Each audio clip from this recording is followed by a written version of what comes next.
छोटा होता है और माँ यदि उसे रोड क्रॉस कराती है और बालक कीचड़ होता है रोड में, तो माँ अपने बालक को उठा उठा करके उस कीचड़ से पार कर देती है, छोड़ नहीं देती। छोटे छोटे से उसके पैर हैं और कीचड़ में माँ छोड़ देगी तो और फंस जाएगा, निकल भी नहीं पाएगा, फिर फंस के वहीं से माँ माँ चिल्लाएगा। तो माँ क्या करती, उठा के गोद में और कीचड़ से उसको आगे निकाल देती है। माँ ने रास्ते से निकाला, क्यों? क्योंकि माँ की उंगली पकड़ के चल रहा था। बहुत सावधानी सुनिएगा, वो बच्चा माँ की उंगली पकड़े था, तो माँ को आगे पता चला कि कीचड़ है, तो माँ ने अपने बालक को गोद में लिया या उठाया और उस कीचड़ से पार करा दिया। क्यों? क्योंकि वो माँ की उंगली पकड़े है।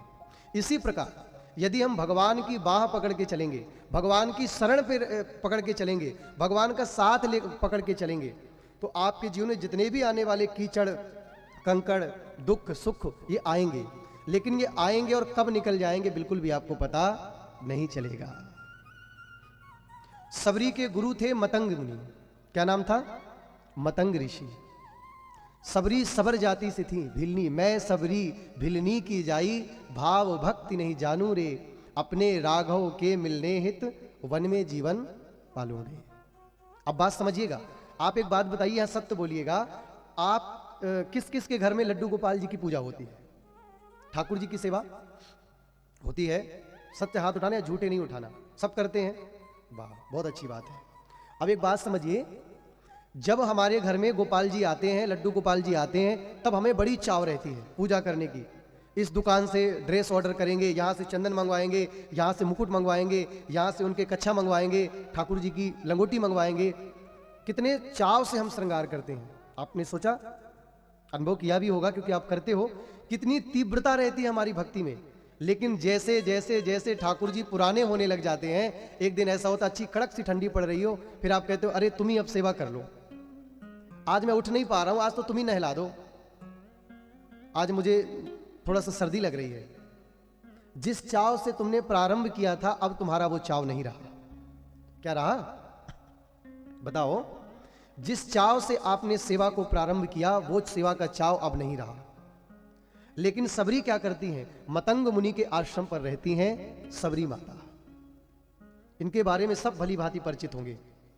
अब इनके गुरुजी कुटिया पर रहते हैं, रोज जाकर के इनके गुरुदेव स्नान करते हैं। अब सबरी जी को चुपके से पता चल गया कि स्नान करने के बाद मेरे गुरुजी कुटिया में आकर के अग्निहोत्र करते हैं, पूजन करते हैं सुबह सुबह।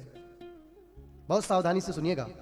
तो सबरी जी ने एक दिन छुप करके देखा कि गुरुजी पूजा में क्या क्या सामग्री लेते हैं। गुरुजी थोड़ा लकड़ी भी तोड़ते हैं, थोड़ा बगिया से फूल भी लाते हैं, थोड़ा अक्षत भी एकत्र करते हैं। तो अंदर कुटिया की सामग्री तो सबरी एकत्र नहीं कर सकती थी क्योंकि अंदर जाना पड़ता। लेकिन सबरी जी ने सोचा कि मैं क्या करूं इस वन में रह करके।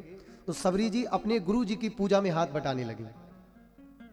लकड़ी तोड़ करके लाती, पुष्प तोड़ करके लाती और ला करके सबरी जी एक थाल में सजा करके रख देती।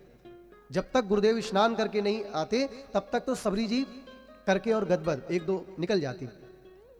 और सबरी जी जब चली जाती और गुरुदेव जब स्नान करके आते और जब वो देखते कि मैंने तो पूजा, तो 4 दिन से ये नियम क्या चल रहा है, ये क्रियाएं क्या चल रही हैं, बड़े अचंभित रहने लगे उनके गुरुदेव मतंग मुनि जी। बोले ये पूजा की सामग्री कौन एकत्र करके चला जाता है?